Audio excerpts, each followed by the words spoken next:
2009 Mini Cooper. Gonna do front brake pads and rotors and calipers. First off, you need to do is break your lug nuts, your lug bolts loose, and those are a 17 millimeter. Break those loose, jack it up, and support it properly. Remove your tires, and then what you want to do first is you want to remove this Torx bit right here. This is a Torx T50. That holds the rotor centered to the hub. Take that off, and you want to get 13 millimeter and remove the two caliper bolts. Those are 13 millimeter for those bolts. They look like that. And if the caliper pins spin with them, then you get some needle nose vice grips and put on there and hold it. Okay? And then you want to do is take your sensor off, which is right here. Take it off of the bleeder, undo that. And you come over here and then you want to pull this out. It just clips in there. Just wiggle it back and forth. Comes right out. See, it's nice and shiny on the sides there. That's where the clips are to hold it in.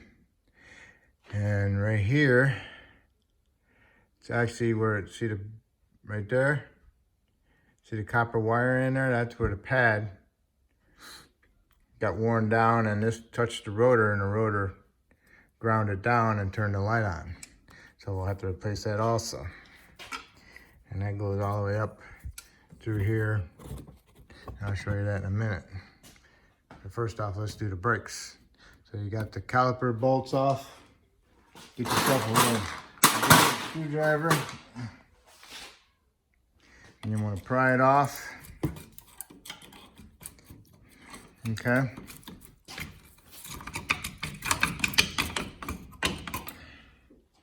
And since we're replacing the calipers on this one, we don't want to take it all the way off because we want it to stay on there, because I had to break the line loose off the caliper. So if you're replacing the calipers, you got to break this line loose before you get the caliper off, because you'll have a hard time holding the caliper to loosen the line up. Okay, I broke the line loose. It was a 14 millimeter. Then you need to do is get yourself a small pair of vice grips and pinch the line off so it doesn't sit there and drain all your fluid out all day. Okay, I want just pinching it to restrict it. I'm not going to kill it, okay? So now you can pull your caliper off, and then you can put your wrench back on your line and just spin it off, but you probably won't need the wrench because the line is it's pretty loose fit on there. Okay, see how loose it is? So when you take it out, get a drain pan so you can catch all your fluid on the ground. Okay, I got the caliper off of the line. It's not sitting here dripping all day. So anyway, so now you need to remove the caliper bracket, and that is 5/8 or 16, okay? There's two of them.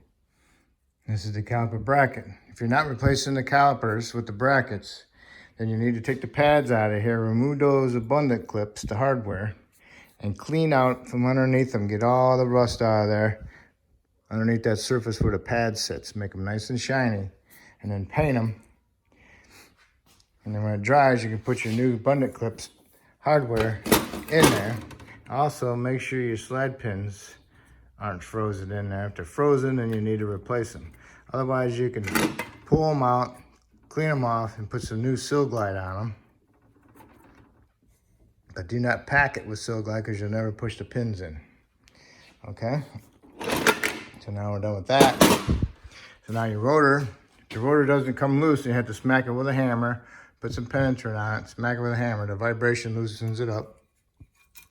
This is on there. So what you need to do, since you got that one bolt out, that one that holds it on, its retainer screw, put that on there. Put a lug bolt in there, and you smack it. The lug bolt keeps it from falling off and landing on your foot or on your air hose and cutting it. Okay. just like that. You see your hub? It has to be nice and clean.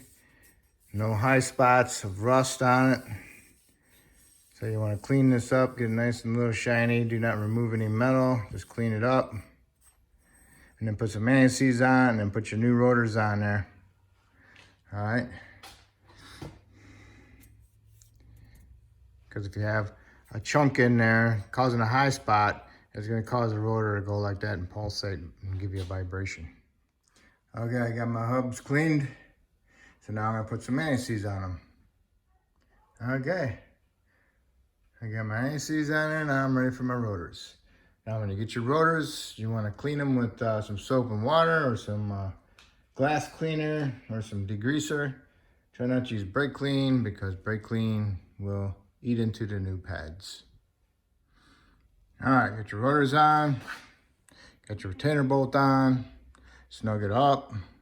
Now it's time for your caliper brackets. All right, I forgot to tell you to match your new rotors up with your old rotors. Make sure they're the same diameter and make sure you lay them down flat and make sure they're the same height. All right, and do the same thing with your calipers. Make sure they look exactly the same. If they don't look exactly the same, there might be something that's not right. Okay? See, remember I was telling you about I want them clean? I want them like that. So I'm gonna paint these, put some paint on them so they don't rust right away. Give you an idea what I'm talking about. Okay. Okay, now put your new abundant hardware clips in there.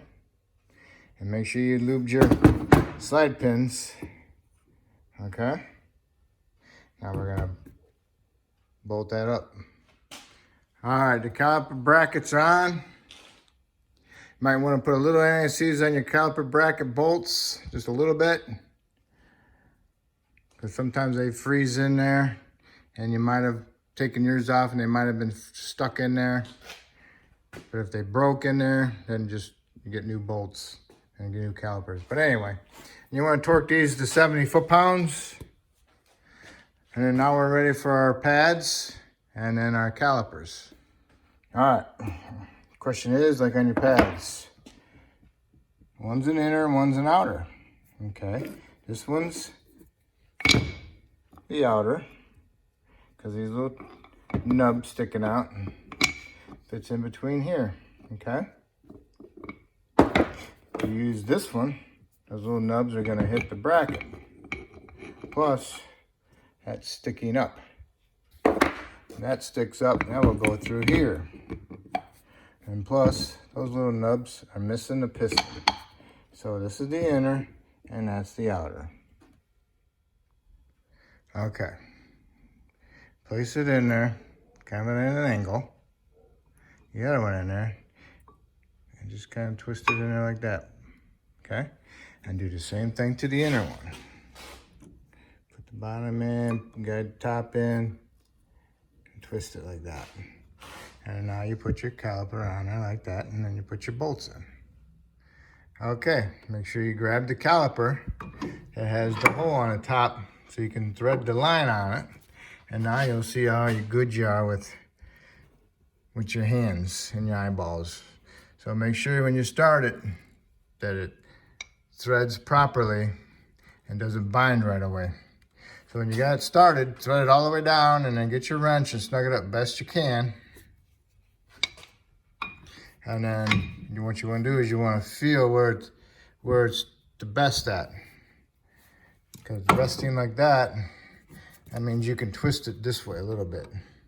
So that means when you tighten your line up a little bit more, you'll ease that tension of the twist, okay?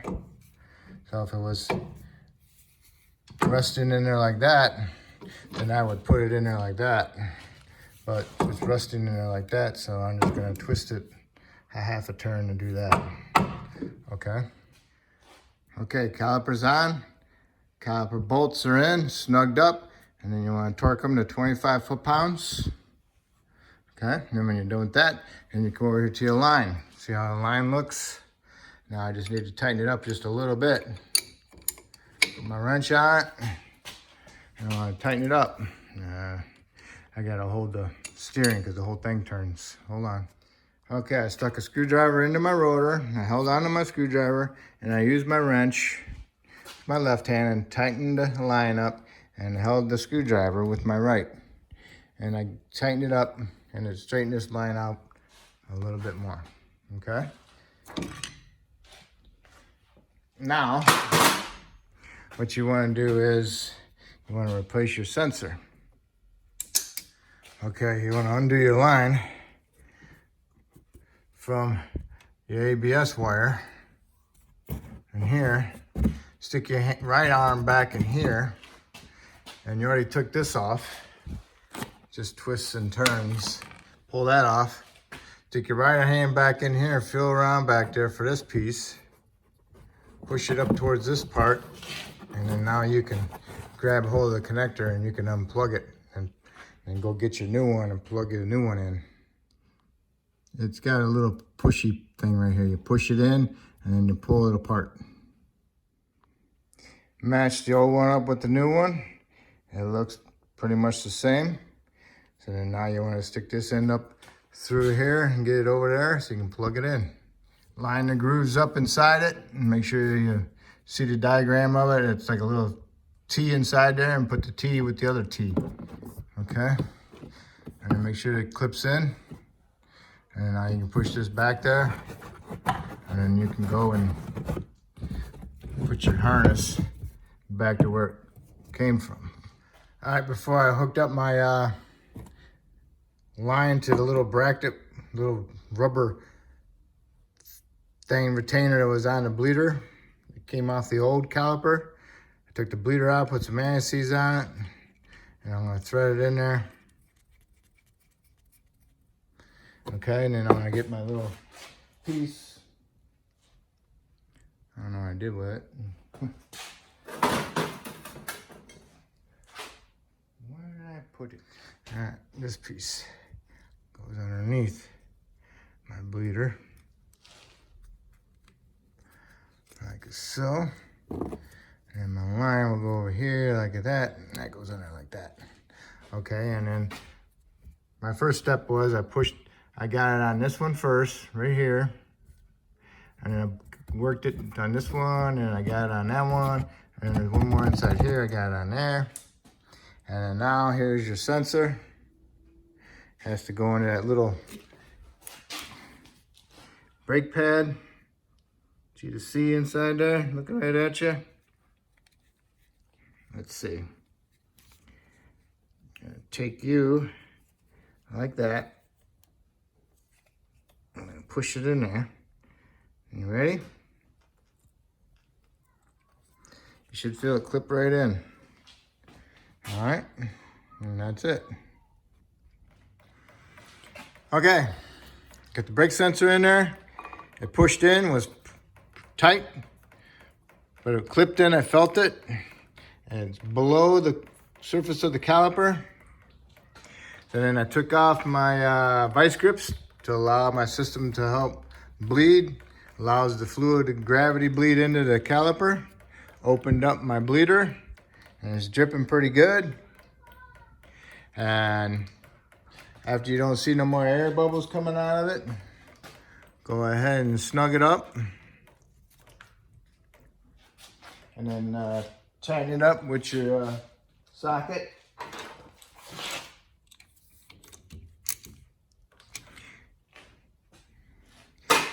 And now you can do the other side. Now, when the other side is done and complete, it's just exactly the same as this side, except on the opposite side, but it doesn't have the sensor, so that's good.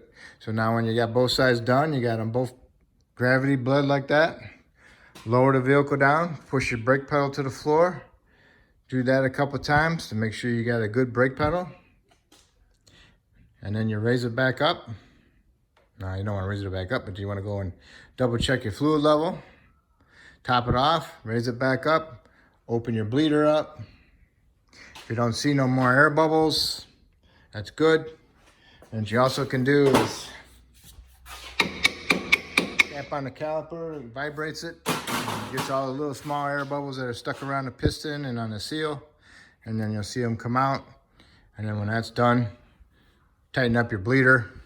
Make sure you got your line in there where it's supposed to be,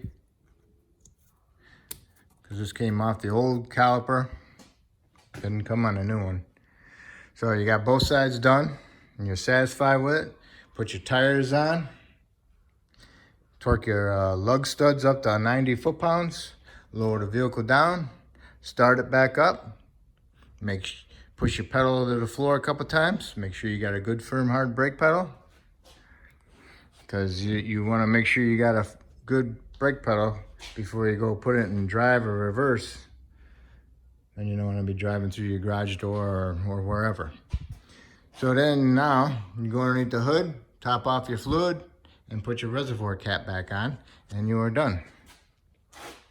And that's how you do front brake pads and rotors and calipers.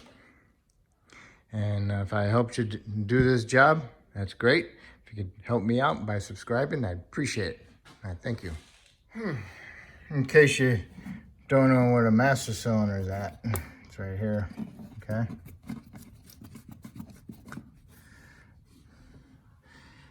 And it doesn't say anything specific like .4 or anything.